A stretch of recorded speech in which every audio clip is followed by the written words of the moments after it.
ஏய் அப்புறம் மச்சான், எங்க மார்க்கெட்டில் பார்த்த வீட்டில் நீ கோழிக்கறியா? ஆமாண்டா மச்சான், அம்மா காசு கொடுத்தாங்க, அதான் மார்க்கெட்டில் போயிட்டு ஒரு அரை கோழி வாங்கிட்டு வந்தேன். இது அரைக்கோழியா? ஏய் அரைக்கோழி எந்த மூலடா?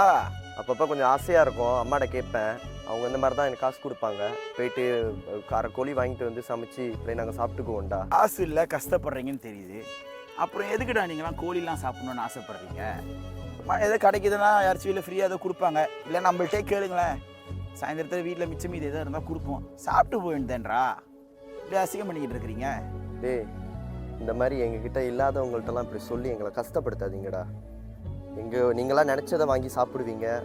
எங்களுக்கு வந்து தேவைப்பட்ட விஷயம் கூடயும் சில நேரத்தில் இப்படி கஷ்டப்பட்டு இப்படி உழைச்சி இல்லை இந்த மாதிரி தான் நாங்கள் ஆசைப்பட்டு சாப்பிட்றதா இருக்குது. வேண்டாம் மச்சான்.